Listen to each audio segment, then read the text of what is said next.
हम मैथिली नीतू झा यहाँ सबके बीच एकटा भगवान के गीत प्रस्तुत कर रहल छी। तो अहाँ सब सुनू, लाइक सब्सक्राइब कमेंट शेयर जरूर करब।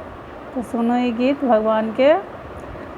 तिलक लगाने धनुष कांध पर दूटा बालक ठाढ़ छै, घूमि रहल छै जनक बाग में फूल तोड़ल ठाढ़ छै। तिलक लगान धनुष कांध पर दूटा बालक ठाढ़ छै, घूमि रहल छै जनक बाग में फूल तोड़ल ठाढ़ छै। नाम पूछै छै राम कहै छै, अवधक राजकुमार छै। श्याम वरण जे सबसँ सुन्दर, वह सबहक सरदार छै। श्याम वरण जे सबसँ सुन्दर, वह सबहक सरदार छै। राजा जनक जी धनुष यज्ञ हारल, क्यों नहीं पूरा केनहार छै।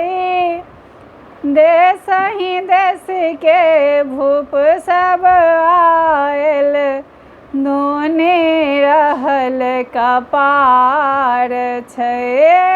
देश ही देश के भूप सब आयल, धुनि रहल कपार छै।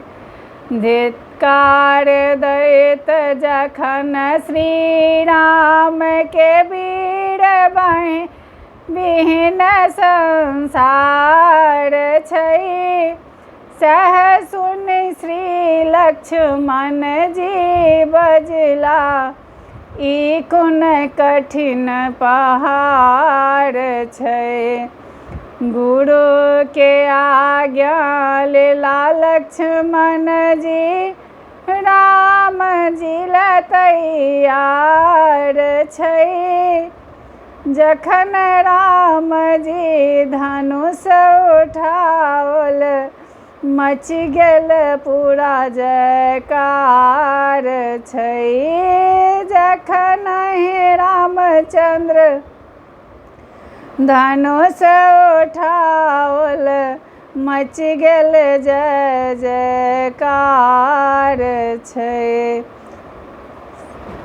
धन्य राम जी धन्य सीता रानी, जयमाला लेने ठाढ़ छै। धन्य राम जी धन्य सिया जी, मिथिला के जयकार छै। धन्य राम जी धन्य सिया जी, मिथिला के जयकार छै। तिलक लगाने धनुष कांध पर दूटा बालक ठाढ़ छै, घूमि रहल छै जनक बाग में फूल तोड़ल ठाढ़ छै।